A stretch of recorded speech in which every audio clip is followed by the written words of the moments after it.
I'm Sergeant Pete Simpson with the Portland Police Bureau, and today we want to announce an additional reward that's been raised in the Robert Greene homicide. On Sunday, February 19th at 1:28 in the morning, Portland police officers responded to the report of a shooting outside the Grand Central Restaurant and Bowling Lounge, located in the 800 block of Southeast Morrison Street.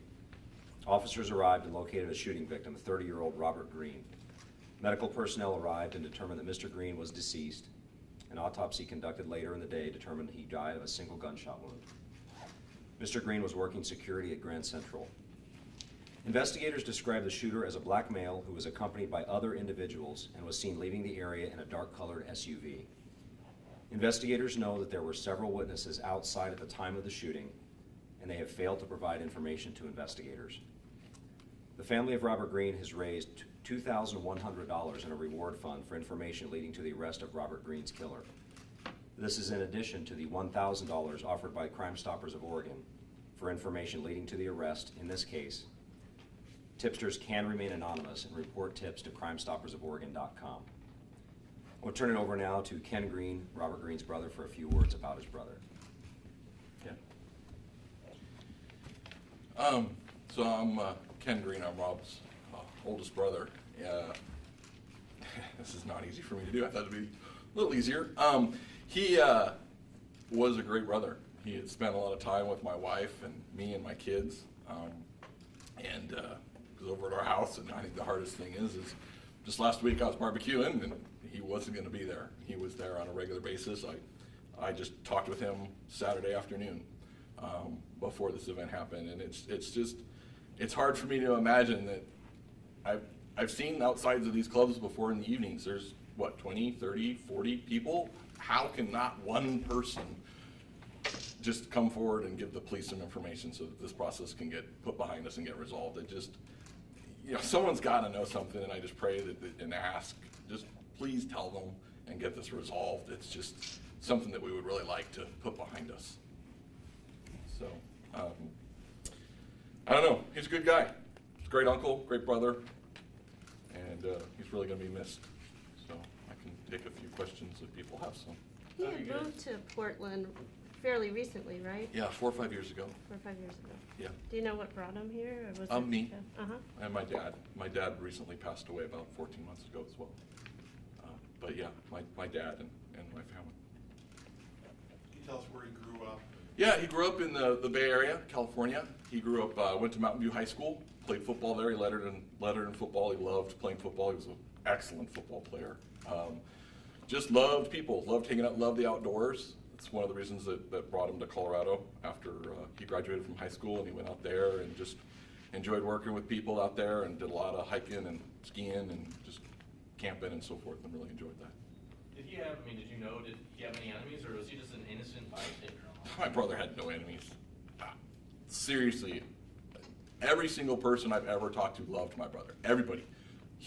I don't know how he could make somebody mad. He had the ability to make anyone smile about any situation. In fact, even when he was mad, I remember, he'd come over and hang out. We used to watch movies a lot, and he'd come over and we'd hang out and be chatting, and after dinner, and he'd be like telling me some story about some crazy guy at work, and he was driving him nuts, and he's like, yeah, but it just doesn't do me any good to get into a fight, just whatever. They can blow off steam, and the guy just didn't get upset. I mean, literally, the memorial service was packed of all these people that knew my brother, and many of them were there because they knew him peripherally. Not because they were great best friends that he hung out with all the time, but because he was a guy who used to work at a company 3 years ago. And they remembered him and wanted to come and pay their respects from the time that he was there, and just, the laugh that he enjoyed and the smile that he imparted to those people. So, no, absolutely, he was a good kid. Can you tell us what the last month's been like for you and your family? Sucked, I think, is the best word I'm going to use in public. So, it's been really hard. Yeah, it's been really hard to just process through the aspect that, when my son has his next birthday, his uncle won't be there. When, I go to watch football next fall, my brother won't be there to watch it with me. I mean, it's just, there's going to be things that it's going to be beyond this last month. The month has been hard. Any death is hard, but I think what's going to continue to be hard are just those events that he was such a part of our family and he just won't be there any longer. He won't be able to attend those things anymore. No witnesses have come forward as yet. Detectives have interviewed a number of people who were present that night, but we know there are witnesses that were out there that saw what happened. We know they're not telling us what happened. It's very frustrating for the investigators. It's difficult to put words in people's mouths and to put a case to a grand jury when you don't have an eyewitness willing to step up. We need somebody to be strong and have the courage to step up and talk to the detectives and go to grand jury. As Ken said, you know, his brother wasn't a bad guy. His brother was doing his job. This was a tragic incident that took a life, and the people that were out there need to step forward. They owe that to Rob's family to come forward and tell the investigators what happened. What has your investigation uncovered as far as, was there any contact between Robert and the shooter, or was he just really just observing from, you know, several feet away? As this kind of, there was a fight of some sort, right? Well, our understanding is Robert was working in the capacity as a security guard at the club, and that's really any engagement he would have with anybody was at the door, you know, in a job capacity. It doesn't appear that, you know, anybody there was involved directly with him. What about surveillance video? Detectives looked at a lot of different video, and, you know, we're keeping those results close to the investigation. But, you know, what's going to be key to this case is eyewitnesses and their willingness to step forward.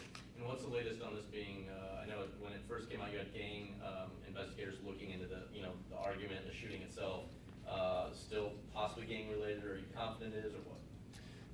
The potential is always there that there may be some gang aspect to it. The homicide itself doesn't appear to be gang related because Rob wasn't a gang member. Our gang investigators are working closely with our homicide detectives to assist them as needed on any information, particularly with witnesses. Pete, when this first happened, it wasn't clear if he was the intended target. Has that been determined? Was he just in the wrong place at the wrong time? You know, at this point, wrong place, wrong time, it appears. There may be more things that come out of the investigation, but that's where we need those witnesses to step up.